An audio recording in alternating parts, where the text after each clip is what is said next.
Yulia Putinseva smashes her racket.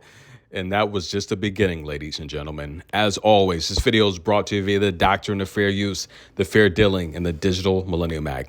Daria Kasatkina. Yes, guys, I made that name up. If you hear anyone call her that, give good energy the credit. Daria Kasatkina, ladies and gentlemen. One of the better defenders on tour, one of the better movers on tour, one of the better shot makers on tour. However, I've questioned her ability to win a slam until she can fix that serve. She gives her opponents way too many second serves, and she faults at the worst possible time. Early on in this match, she would get broken to start. Yulia went up 2-love, but listen, ladies and gentlemen, Daria would break back, and there goes the racket. And this was just the beginning of that, as she would smash the racket, and then her coach would feel the wrath of Yulia Putinseva. Now, comparing these two ladies, I don't know why Daria was the underdog in this matchup.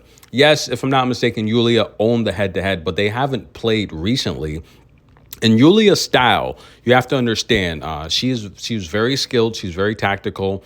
She loves to find that right pace, and she'll hit a drop shot on you, and it's highly successful. She's very skilled. She's very accurate with it, and it takes precision. As Serena Williams said when she was playing with Ons against Sarah Tormo and Marie Buskova, Ons hit a drop shot to win the match. Serena said, I would never do a shot like that in that situation.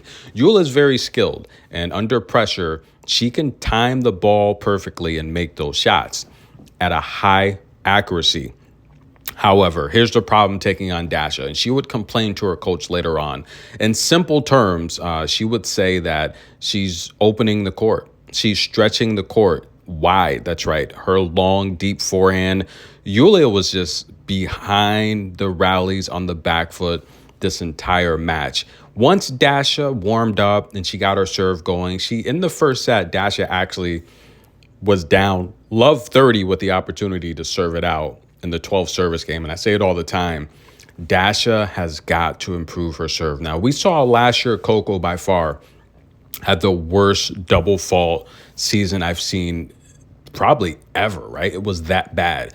But Daria, she will commit the worst possible double faults at the worst possible time, right? She commits the double faults when she's about to serve out a set. That's the worst time to commit double faults. She would pull it together, though. She would come back and win that 12th service game in the first set. And from there, Yulia just snapped. She went over to her coach. And actually, prior to that, look at that beautiful view of Melbourne Park. Beautiful view. But before that, as we take a look at the first set statistics, Yulia would walk over to her coach and she would say, do something. Say something. You're just sitting there. You're useless. You get the drift? Unbelievable, ladies and gentlemen. She really gave them an earful.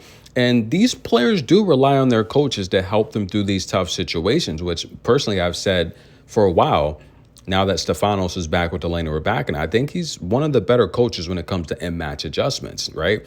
A good, skilled coach can look at a player, see what they're doing, and make adjustments.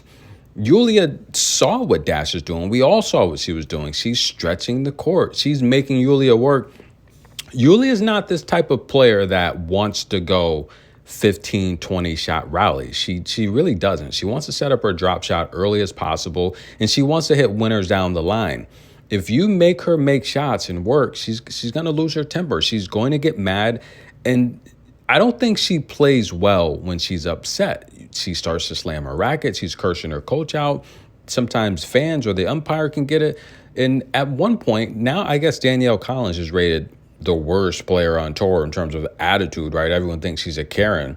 Yulia had that title. I did a poll maybe 4 years ago, and you guys gave that title to Yulia.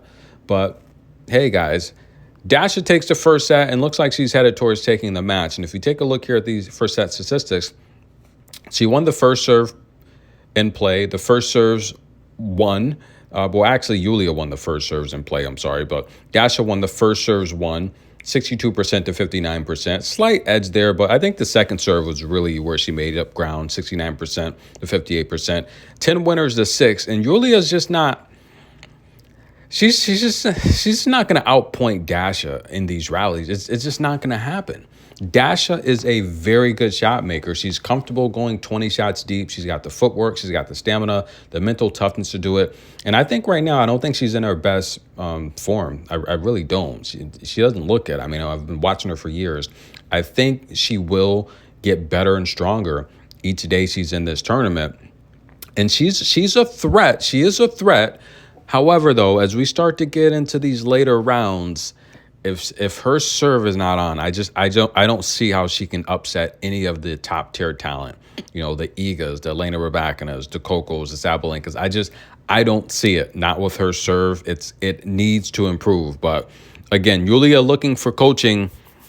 It's too late now. It looks like Dasha gets the break to start the second set. All she's got to do is hold on, and that's going to be a challenge. Tennis in a minute.